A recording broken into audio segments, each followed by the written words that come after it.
everyone. Today we'll see about the reading task. Okay, so in that topic is a bar at the Follies. Okay, so this is the topic, and we have following paragraphs and we have questions here. So we are going to see the explanation and we are going to find out the answer with these questions. Okay, so I have underlined a description of how Manet created the painting, aspects of the painting that scholars are most interested in, the writer's view of the idea that Manet wants to communicate, examples to show why the bar scene is unrealistic, a statement about the popularity of the painting. So, okay, these are the hints, these are the questions. So, we are going to find the answer in the following paragraphs.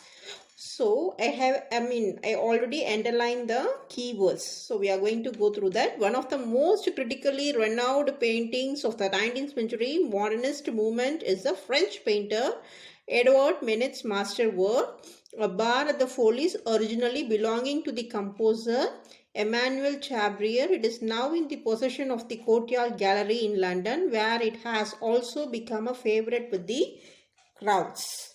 Okay, so it's not mentioned here. The painting is set late at night in the 19th century Parisian nightclub. Before going to the second paragraph, in first paragraph, we have a question here. So we have to read out the question that will be related to that question mentioned or not. We have to find it out. So description is not there, and aspects of painting is not there, writer's view is not there, and examples to show, examples not described here.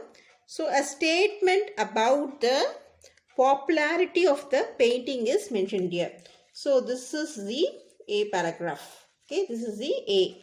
This is a given statement, is given popularity of the painting because it's mentioned here that is masterwork, A Bar at the Follies, originally belonging to the composer. It is now Courtyard Gallery in London. So that is the statement about the popularity of the painting is mentioned. So I marked A here. For fifth one, I marked A.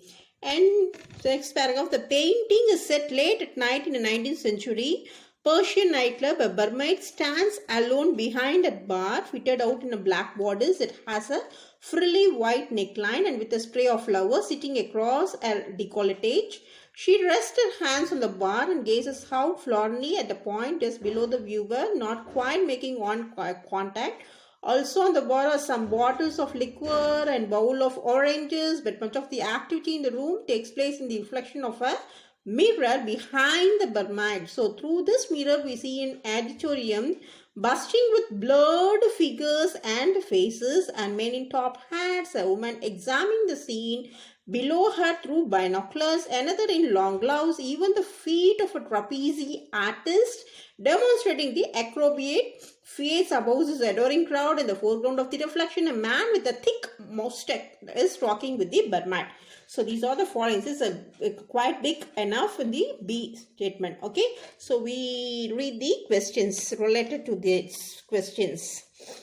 And description of how Manet created the painting, the aspects of the painting scholars are more interested, the writer's view of the idea that Manet wants to communicate. So a writer view of the idea is mentioned throughout this paragraph B. So I'm marking third one as B and fifth one is A. Okay.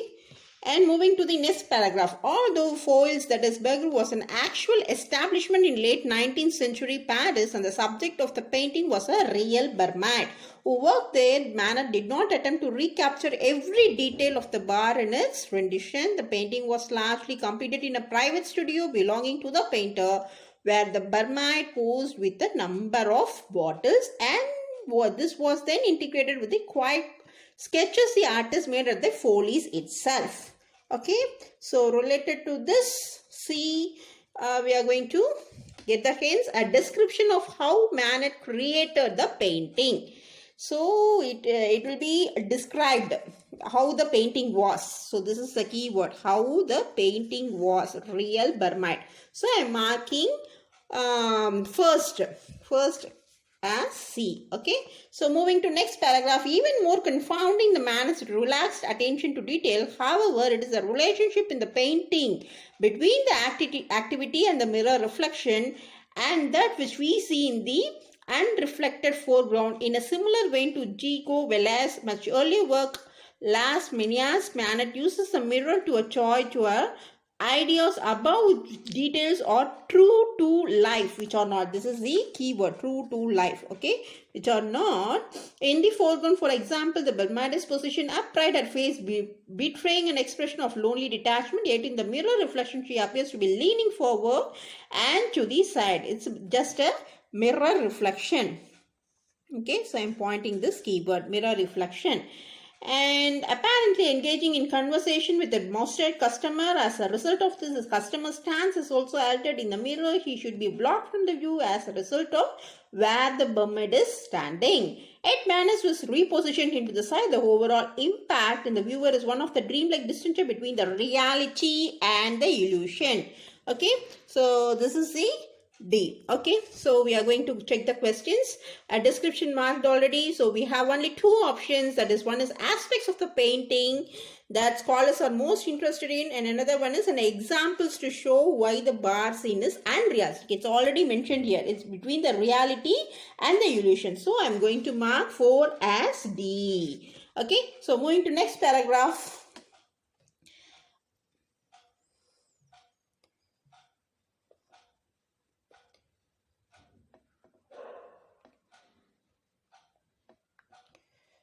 Okay, so why would Manet engage in such deceit? Perhaps for that every reason to deposit two different states of mind or emotion, Manet seems to be conveying his understanding of the modern workplace and a perspective of alienation where workers felt torn from the two selves, forced to assume an artificial working identity. What we see in the mirror reflection is the Burmaids' artificial working identity. What we see in the mirror reflection, Burmaids working self, busy serving a customer. The front of you, however, bears witness to how Burmaid truly feels at work, hopeless, adrift and alone. And this is also matching for that is the writer's view of the idea the Manet wants to communicate. So I am marking, and afterwards we will conclude the answer. Okay, either this or that. Okay, and last paragraph. That is F. Ever since his death at the Paris Salon of 1882, art historians have produced realms of books and journals articles disputing the position of the Burmaid and the patron in Eibar at the Folly. Some have conducted staged representatives of the painting in order to ascertain whether Manet's seemingly distorted point of view might have been possible after all. Yet while academics are understanding drawn to the compositional enigma of the painting, the layperson is always likely to see the much simpler, more human story beneath. And this is the keyword. Okay, so this is the keyword. And no doubt in this way the Manet would have wanted it. And the remaining part is aspects of the painting that scholars are most interested in. And this will be the F. So we marked all the 5, but we have a confusion for this third. Either B or E. The writer's view of the idea the Manet want to communicate.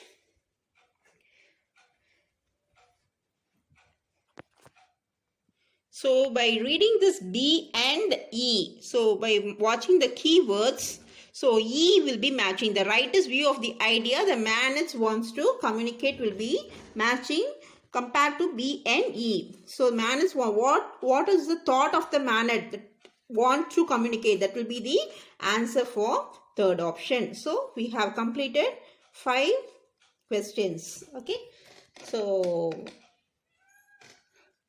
this is the task, and we are ending with this topic of a bar at the Follies. So catch you later.